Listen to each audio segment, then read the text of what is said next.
We have 3 burning questions for Matt Rhule in the offseason. Let's ask next.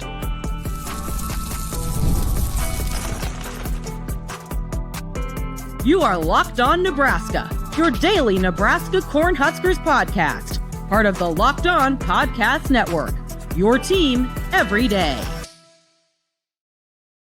Good morning. Happy Monday, and thanks for making Locked On Nebraska your first listen today and every day. We are free and available wherever you get your podcasts and on YouTube, part of the Locked On Podcast Network, your team every day.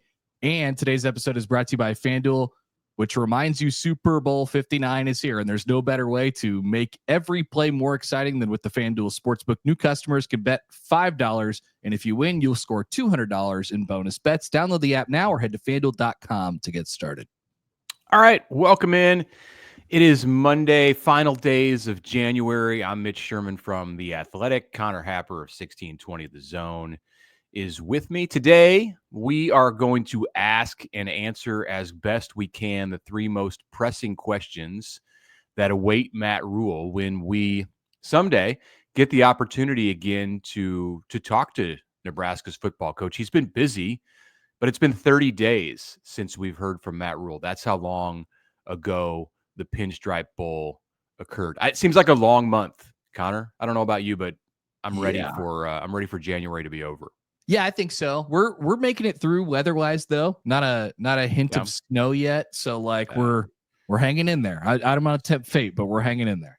Snow helps make January go faster, I would contend. Oh, but that's a take for another show, my friend. We could have 30 minutes on that.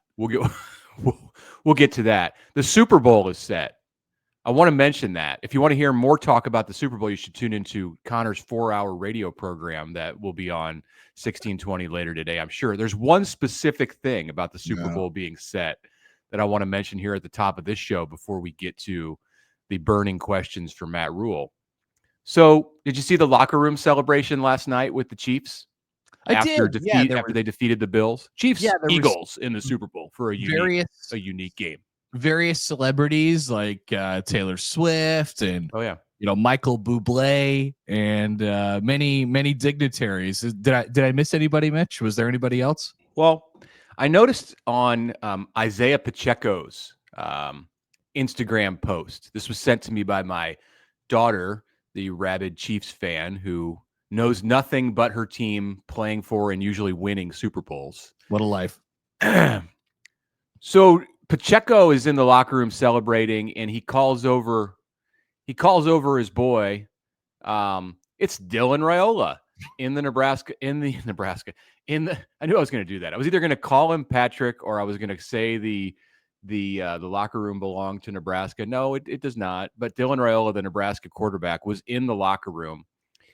He was at the game with now teammate Dawson Merritt, so this makes some amount of sense. Dawson Merritt, the freshman linebacker who was the son of David Merritt, assistant coach for the Chiefs. And Terry Braden was there too, the Nebraska defensive line coach, who some people may not know is still coaching the Chiefs. That's right. Kind of surprising, maybe. I mean, they don't necessarily. It'd be nice to have him here, but go try. He's recruiting. Yeah, right. He's coaching via the phone. He's helping coach the Chiefs, and he's also helping recruit for Nebraska football at the moment, which is really cool. This led to, of course, a whole bunch of people wondering how and being mad at the fact that Dylan Raiola was doing this to yet again snuggle up to Patrick Mahomes and continue to look like him. It led to many conversation points around the sporting world. But you just said it. There's the connection. It made sense generally why he was in the locker room. I didn't expect him to be in the locker room, but it generally there's your connection right there. People, get off his back. He has better access to the team than Taylor Swift. He does. Yeah. Taylor has to keep her distance because of she's not going to be in the locker room, obviously. Exactly. But she has better access to one player. But Dylan, yeah, I cringed. I will admit, I cringed when I saw it. You knew what people were going to say. It wasn't so much about how I felt. I understand. He's a 19-year-old. kid who man who who likes the Chiefs. He likes football. I think if you're Nebraska, you appreciate the fact that he gets to spend some time around greatness. And I'm not talking about Mahomes. I'm talking about the Chiefs. Like, it's good for Dylan to kind of soak that up a little bit. Yeah, I guess so. Yeah. But when I saw it reposted by SportsCenter, and when I saw it, being kicked around some of the big accounts in sports media, it's like no one is going to take 1 second to care in the wider public that he has a teammate whose dad coaches there. What that's totally irrelevant to them. All it is that he's chasing around Patrick Mahomes. Yeah, I don't think it should stop him if he wants to do these things, but he is always he's everywhere, man. I mean, he was at the Remington Trophy banquet less than 24 hours before that, and you know, just made his way down to Kansas City. Traveling to Kansas City, as we know, is very possible in a 1 day stretch. So it's not amazing, but it does seem like he's always in the public eye, right? What are all these people going to do when they find out that he opens his season next year at Arrowhead Stadium? That's a great point. There's gonna be a day where somebody will do a tweet about this in like April or something like that, and they'll be like, "Hey, did you guys see this on Nebraska's schedule? They open up at Arrowhead Stadium," and then that'll be a good conversation starter. There'll be that, and then there'll be another round entirely of people who have no idea until he's at the stadium going through warm-ups and like does some kind of Mahomes gesture in front of the Nebraska fans dressed in red at Arrowhead. And this will have like people will lose their minds. This will have like 3 cycles. People will find out about it 3 to 5 different times, which will lead to 3 to 5 more freakouts by everybody else. Yeah. Exciting. Okay, that's enough. We're gonna ask the burning questions that need to be asked to Matt Rhule. So Matt Rhule was back in Lincoln this weekend. He's been on the road recruiting.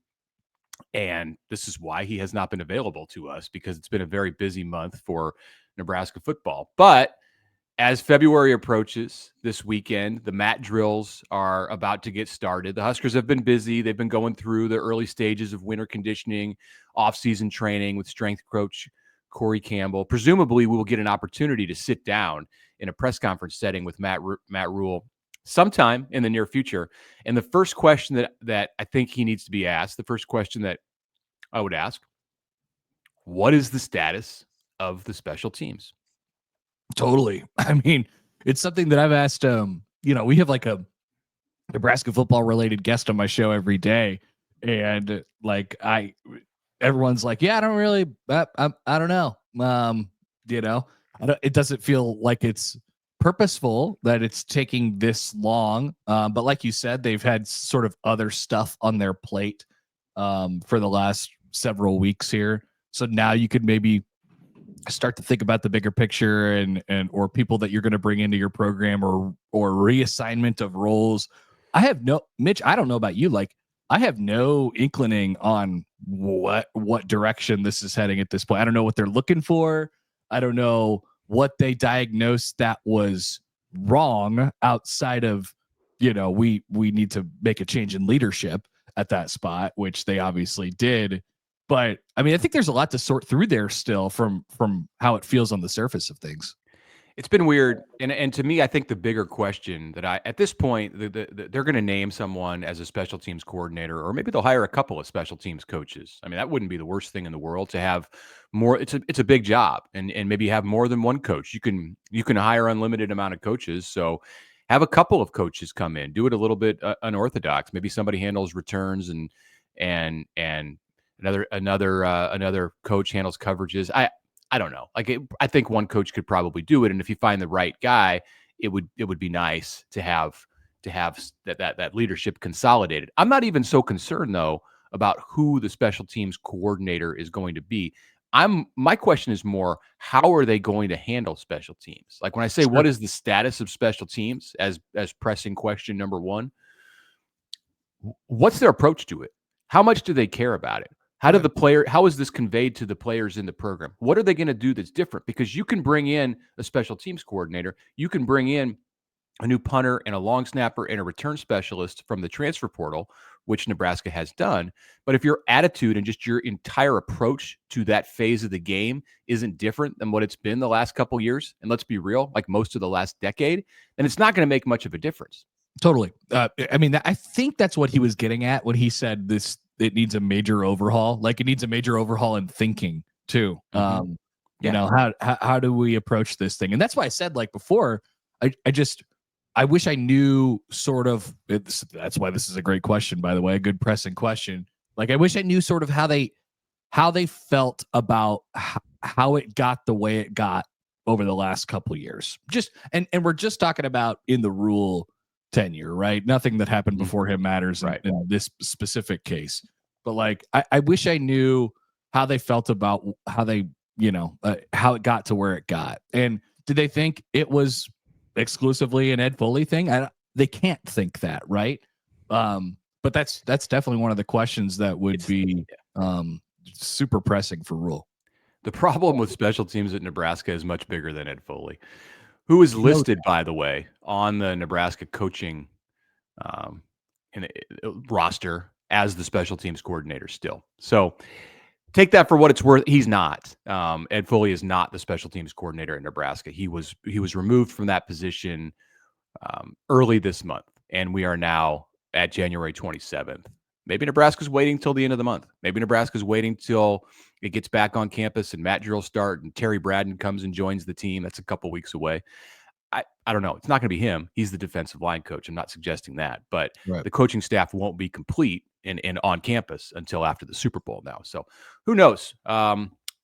We'll find out soon. And when we come back, pressing question number 2. This one is more about spring practice and what it might look like or might not look like. That's coming up next. Okay, a message right now from one of our sponsors, Intuit TurboTax. Are you tired of the endless waiting, wondering, and worrying about your taxes? Well, now that's a thing of the past. You see, taxes don't have to be complicated or stressful. TurboTax is here to change the game by matching you with a TurboTax expert who can get to work on your return right away. No more waiting for answers, no more wondering if you're missing out on deductions. When you've got one form or 20, whether you've got one form or 20, TurboTax experts give your taxes their undivided attention.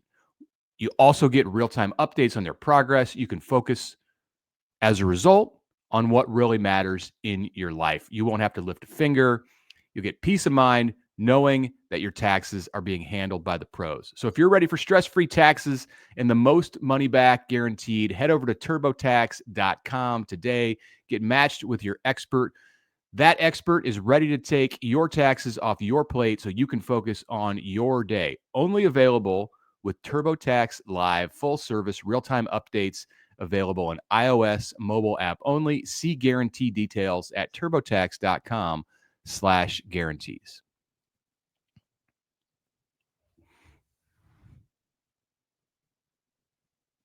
All right, welcome back to the Locked On Nebraska podcast. Connor Happer, Mitch Sherman with you, coming off of a basketball-filled weekend for me. Couple games in Omaha on Saturday, and then a game in Lincoln on Sunday that saw the Nebraska women almost get the job done in front of like 10,000 people against Ohio State. Nebraska men's basketball, we'll talk about them in a second, but they did not get the job done, nor were they at home. Yeah, it wasn't a great weekend for the local teams around Eastern Nebraska. I don't know. Do the Omaha Mavs play this weekend? They're doing a nice job. Maybe we should spend some time. Roberts on the road on Friday or Saturday. Yeah, so all right, they're rolling. They're rolling. Much better chance there to make the tournament than the Huskers in Lincoln. I may have mentioned that before, but what I want to ask you about is what happened at halftime. So if you all are just tuning in and as I'd expect, this is a Nebraska Cornhuskers audience on this show. Connor, of course, who called the Creighton DePaul win on radio last week, was back in his normal role at home as the master of ceremonies inside the CHI Health Center. And something happened that really was making its rounds on social media at halftime of the Creighton Seton Hall game on Saturday. Yeah, so you never want to put yourself in the middle of a controversy, which is what I tried to not do. But so we have a game where the contestant has to make a layup, a free throw, a 3-pointer, and a half-court shot all in 30 seconds. And you only are supposed to get one attempt at the half-court shot, no matter what, no matter how much time you get there. I didn't know. So we play the game. Guy makes a layup. He looks good. You can usually tell right away, right? He makes a layup, makes a free throw. He takes 2 attempts at the 3, makes it on the second one. And then he goes back, and with about 6 seconds left, he misses the first half-court shot, grabs the rebound, and then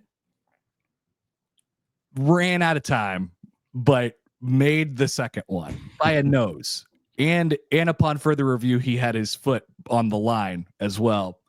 And so I'm thinking, as I'm basically calling this event, what am I supposed to do in a situation? Oh, you had the best reaction. Your reaction was better than his. I fell to the floor, mostly because I knew that it wasn't going to count in that moment. Oh. But I wasn't going to stop the crowd from celebrating, and I wasn't going to get booed out of the arena by saying, no doubt, no. You could not call that off. You cannot wave it off. Oh, no, that's not your job. I'm doing that. No chance I'm doing that. So we were like, here you go. He won $7,000. And then we had to go back and tell him afterwards, like, hey man, like, here's the tape. You didn't quite make it. And that was frustrating to many who found out about it, and the local media who found out about it and then started talking about it. But isn't there a happy resolution to this? There is. Okay. Hours later, Let It Fly Sports Bar, the place who sponsors the competition, came through and they were like, hey, like, close enough. We probably weren't going to pay out the money anyway for the season. That's an incredible occurrence. We're going to pay you out the $7,000. So everybody walked away happy and we were all good. Thank God. Yeah. Thank you. Let it fly. Like, you had to do that. They can't be stingy in that moment and be a stickler to the rules. That's not what these half-court shot things are about. It's not their call at first. There's like an insurance thing that it has to go through. So like, they can come through and be like, sure, but that's after it goes through like the proper, channels. Right. Okay. So, well, it worked out. I'm relieved that it worked out the way that it did. It would have common sense prevailed in this moment. I agree completely. I for one am incredibly relieved to have that situation behind me. No doubt about it. Did the video get like any kind of national, like, did it get on ESPN or anything like that? I don't know. I don't know. I think they were tweeting it at Sports Center and stuff like that, because it was a heck of a shot. There's no doubt about it. Guy drilled it. Yeah, and I thought your reaction was great. Like you said, falling to the floor. That made it all that much more special for me to watch. And I had no idea. I was watching some of that game on TV as I did things around the house, but obviously that's not part of the FS1 broadcast to show the half court competition. So in the span of a week, we had a fan at the Nebraska game. Earlier he won a Porsche. Oh my God, for making the putt across the court, which is also a game that they do at Creighton, and then the half court shot with Let It Fly. Yeah, shout out to Let It Fly. Let's just say that. There was a kid at a UNO game too who made a half court shot and won like a car detail or something like that. Mm-hmm. That's awesome. That's great.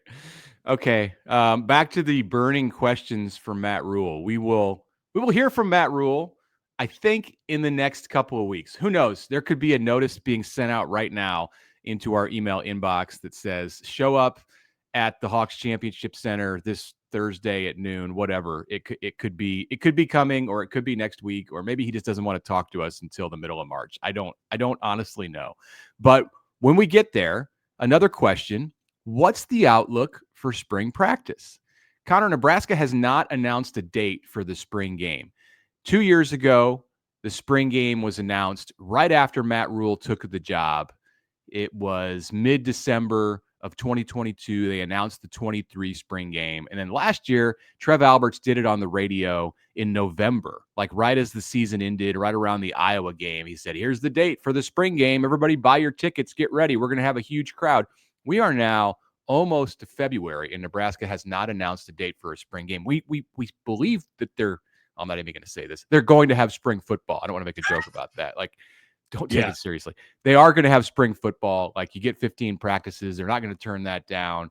The coaching clinic was announced last week. That's going to be April 4th and 5th. It's always a weekend in the spring. Spring break is right around March 20th, that week of March 20th. So one could assume that Nebraska will start right after that, but it's been crickets so far. Yeah. Speaking of falling to the floor, people will fall to the floor if you get rid of the spring game. I'm looking to see if there is now we're just like reverse engineering this. There's usually like a Nebraska baseball home series that weekend, right? Not always, but sometimes. Yeah. The middle, it'll be the middle of April. Look, they're going to do something. I don't know if they're going to have a full-fledged game because you run into some issues with the roster, and we'll talk about that in the next segment. But as you cut this thing down, and next year the roster is going to be even smaller than it is now, you have a hard time, especially at the lines of scrimmage, fielding two full offensive lines or two full defensive lines in this era of 105 players on the roster. And then there's also the issue of how much money these players make now with the revenue sharing starting on July 1st, and you have rising NIL. Like your salary cap for the team is going to be upwards of 20 million when you add in the 14 million that they're getting paid via revenue sharing from the university. And this is what the expectation is. Like the House settlement still remains something that has to be finalized. And there's this Department of Education directive with Title IX that is going to get thrown aside, we believe. Still, like most likely your roster is going to be making 20 million. Do you want to put those guys out there in a game in the middle of April? Or do you just want to have some lighter OTAs? Last year, Nebraska had 2 season-ending injuries in the spring game.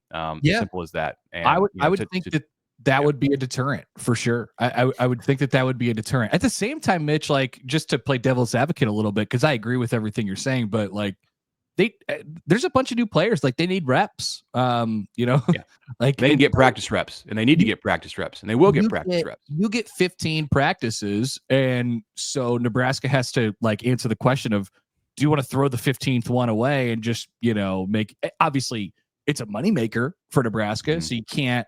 You're going to have something in the stadium, but like, how easy are you going to take it? It's definitely a question that is more up in the air now and will evolve. I mean, that's always been what the spring game has done, sort of evolved with the times, right? And so we'll see what it looks like going forward. But yeah, I would imagine that the look of it will change a little bit.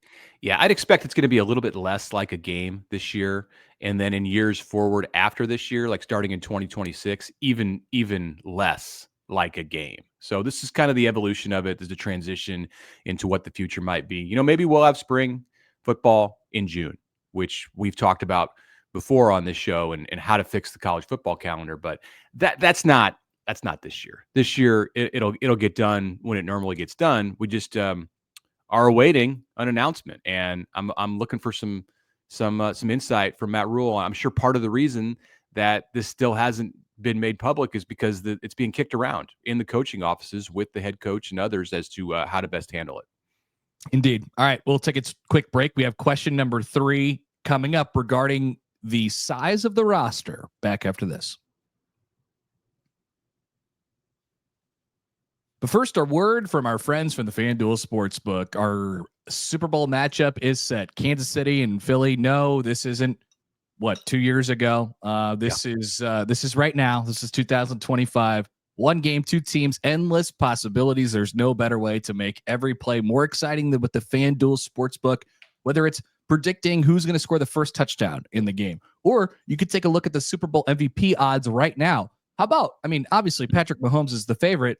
Saquon Barkley is plus 290. I would imagine that price will get a little bit more expensive and more expensive as we get closer toward the game. So hop in on that right now, or you could even do so, of course, during the game. That's when you sign up with our friends from FanDuel, and when you do so, and you place that first $5 bet and potentially win $200 in bonus bets for the Super Bowl. That's just icing on the cake. Download the app or head to FanDuel.com and get started. Just bet $5 And if you win, you'll score $200 in bonus bets. That's with FanDuel.com. Bet with FanDuel, official partner of Super Bowl 59.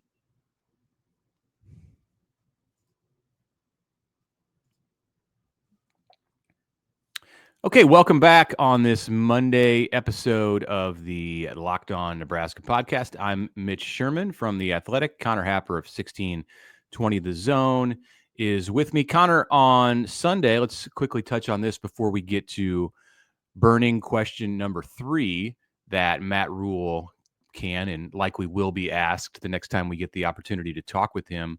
On Sunday in Madison, Wisconsin, the Nebraska basketball team dropped a 6th consecutive basketball game, 83-55 against the Wisconsin Badgers, who hit 17 three-pointers. Spiraling, Mitch, spiraling.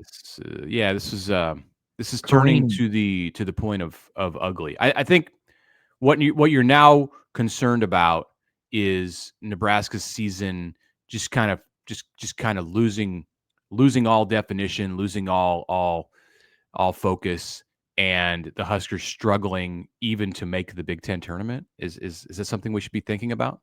Yeah, I think they got to be careful of, well, they got to recalibrate first of all. I mean, there's a way to get this back on track. The dreams that you were hoping for before the season, or even 4 weeks ago, are probably out the window now. You can't lose 6 conference games in a row.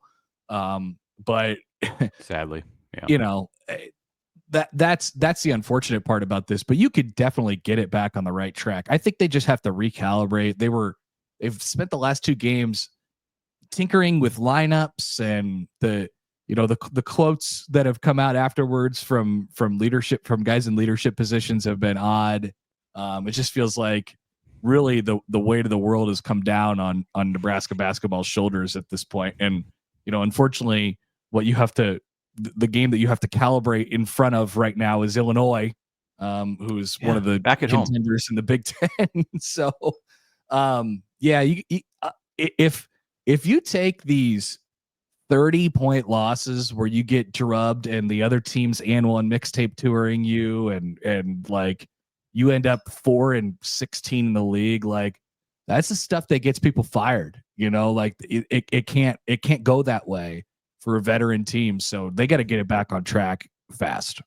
It does, but I don't think that's going to happen. I don't think that there's I saw a stat yesterday that said Nebraska could lose out the rest of the way and still have its best 3-year record since it joined the Big Ten. Like, Fred Hoiberg has earned and I think I'm fairly confident I'll be saying this into March, no matter what the outcome of this season is, as whatever the worst case scenario is. Like, I'll still likely be saying this, that he has earned the right to not even be in that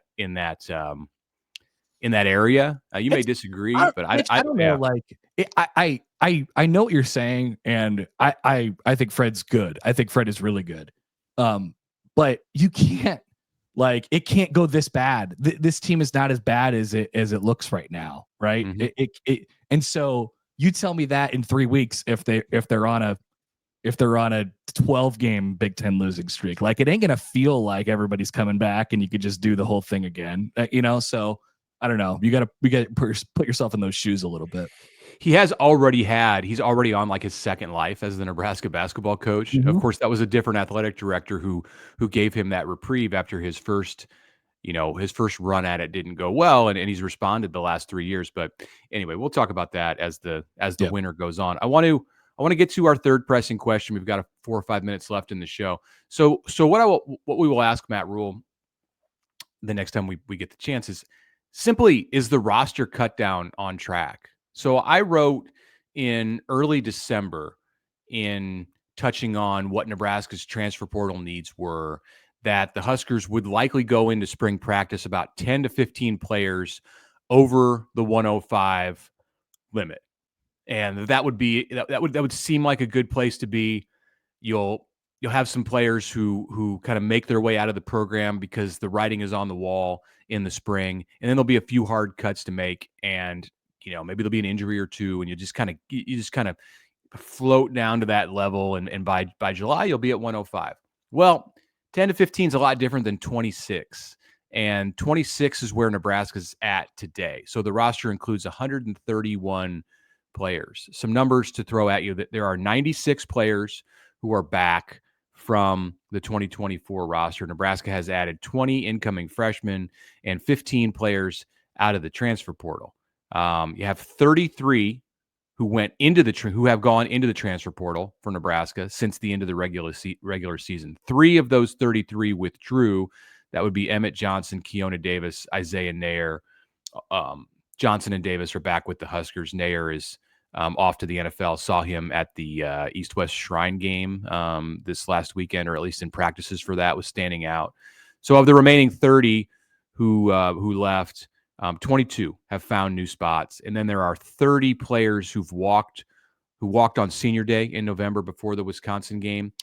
2 are coming back to Nebraska. That's Deshaun Singleton with his reprieve, his 1-year reprieve, and Jalen Gramstad, the NAIA transfer quarterback, will get an extra year at Nebraska too. 4 of those 30 who walked on senior day are in the portal or entered the portal. Of course, one of those is Nair. AJ Rollins still without a home. Nate Borkacher headed to Texas A&M. Stephon Thompson headed to Florida State. So that's a rundown of everything that's happened very quickly. But I don't know. It's been tough, and I'm not sure if what Matt Rhule will say about whether that cut down is on track. Yeah, I'm not currently concerned about the number, but I'm also not the head coach, right? Like I think he obviously, is going to take a lot of this stuff really hard because they'll get some natural attrition that happens probably even, after spring or during practice here and stuff like that. Like they'll have some guys who kind of just fall away and wilt away. And so on paper, like, I think they'll be able to get there with relative ease. We might be talking about a couple spots that are going to be really, really tough decisions on some guys. And I think they probably have had to make some tough decisions already. There was a group that, sort of got left off the roster update last week. Yeah. Which included Alex Bullock, a guy who's played a lot of snaps for you over 2 years here. Yep. And most of those players were essentially on their way out because they made that decision before the Wisconsin game, and like Bullock and Blake Closeman, several others, Barrett Liebentritt, they walked on senior day. So it was apparent they were leaving. The only players who didn't go through senior day and have left the team and not to go to the portal are Thomas Fidone, who's going to the NFL draft, and then a couple of others. Trevor Ruth was a walk-on fullback. Danny Pasco, a walk-on linebacker. So that natural attrition since the season ended, I think is maybe a little behind schedule. Yeah, a little light. It speaks to the resolve of the guys that they want to fight. They want to fight for spots. They don't want to give those spots up. Yeah, I agree with you. But like all that matters at the end of the day is you get to the, well, I think maybe you'll get some guidance on this, but I think that all that's going to matter at the end of the day is you get to the 105. And I think the head coach, when he talks about it next, which is what we're talking about here, he will characterize it in a much different way. But if we're looking at it from the outside, just in terms of raw numbers, I don't think they'll have much of an issue. I think the coach doesn't look at it in terms of numbers. He looks at it as he should in terms of people, and he'll say, man, this is hard and this is not fun. And we're going to battle it out during spring. And then I'm going to have some really, really tough decisions to make. But I would include that in the natural sort of portion of things. It's got to be harder for him than just about any coach out there. Not just because, yes, in part because of the program that he's coaching and the size of the roster and the reasons that people come to Nebraska, the in-state kids who walk on, but also because of who he is. And the fact that he himself was a walk-on at a school similar to Nebraska in his days as a player. And without that, he doesn't get into coaching. He doesn't get to this position. He doesn't have all the success that he's had in his career and in his life. So I think when you have that perspective, it makes it incredibly more difficult to go through what he's leading this offseason. No doubt about it. All right, Mitch, that'll do it for us today. Good stuff. We'll be back with you for more tomorrow. Appreciate you making Locked On Nebraska your first listen today. And for your second listen, we have the Locked On Big Ten podcast. There was some big Ten news over the weekend regarding Ohio State and Penn State. Craig will have you covered there. Find Locked On Big Ten on YouTube or wherever you get your podcasts.